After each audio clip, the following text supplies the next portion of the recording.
শুনেছি কোনো শুভ দিনে বৃষ্টি আসলে সেই দিনটা নাকি আরো শুভ হয়ে যায়। কিন্তু যদি বৃষ্টির জন্য আমরা সে শুভ কাজে বেরোতেই না পারি তাহলে কি? যাই হোক, আজকে আমাদের কাছে একটা স্পেশাল দিন। আমি যাব সন্ন্যাসীদের জন্য রান্না বান্না করার কিছু জিনিসপত্র কিনতে। আজকে বৃষ্টিকে আমি এমন ভাবে ইগনোর করব যেমন ভাবে আমি হেড কমেন্টগুলো ইগনোর মারতাম। কন্ট্রোল। আজকের আউটফিটটা অনেকেরই পছন্দ হবে। নিয়েছি এই ট্রেন্ডিং কুর্তি তো এক কথায় দারুণ লাগছে, চুমু লাগছে ড্রেসটা। অ্যান্ড এই ড্রেসটার বেস্ট পার্ট, ডিট্যাচেবল স্লিভ রয়েছে এর সাথে। স্লিভ ছাড়া তোমরা লুক দেখে নাও।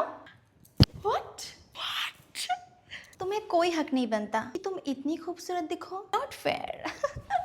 এত ভালো লাগবে আমি এক্সপেক্ট করিনি। না না না না, আরে মিন্ত্রা আপনি তো কামাল কর দিয়া। তখন থেকে মা ভাত খেতে রাখছে। সকাল সকাল রাইস আর মাশরুম। খাওয়া দাওয়া তো হয়ে গেছে, so let's do a quick makeup. Hriday তো 100 বার ফোন করছে। বাইরে একদমই রোদ ওঠেনি, বাট তাও আমি ভোরে ভোরে সানস্ক্রিন ইউজ করবো, কারণ যদি রোদ উঠে যায়। একটা অনেকেই জিজ্ঞাসা করেছিলেন হৃদয় তো সন্ন্যাস রয়েছে কিন্তু তাও এত ঘোরাঘুরি কিভাবে করতে পারছে। ব্যাপারটা হচ্ছে মন থেকে তো সন্ন্যাস আমরা রয়েছি, আমাদের গোত্র চেঞ্জ করা হয়নি। যেমন কাল থেকে হৃদয় কিন্তু গোত্র চেঞ্জ করে ফেলবে, তারপর থেকে আর আমরা কোথাও যেতে পারবো না। প্লিজ আমায় জানিও যে কারা কারা চড়ক পুজো করছো আর কারা কারা সন্ন্যাস থাকো, স্পেশালি যারা মহাদেবের ভক্ত আছে। টেনিসটা পরে নিচ্ছি। হৃদয় প্রচুর বার ফোন করেছে, আমি রেডি।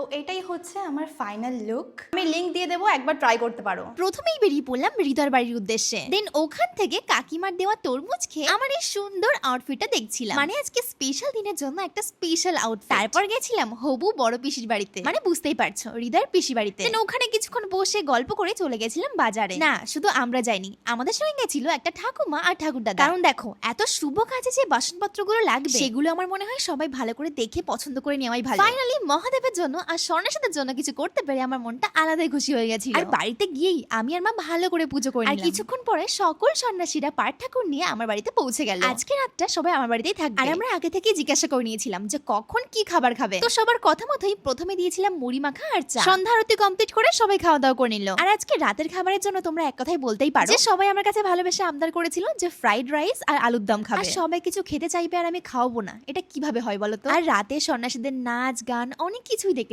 তারপর সবাইকে প্রসাদও দিলাম। আর রাতের খাবারে ছিল ফ্রাইড রাইস, আলুর দম, চাটনি, পাঁপড়, মিষ্টিয়ান্ন। সবাই তো পেট ভরে খেয়েছে। আর সবার জন্য সকালে রান্না হয়েছিল ডাল, শুক্তো আর একটা ঘ্যাট। এবার বলো তো আমি কবে থেকে সন্ন্যাসী থাকছি?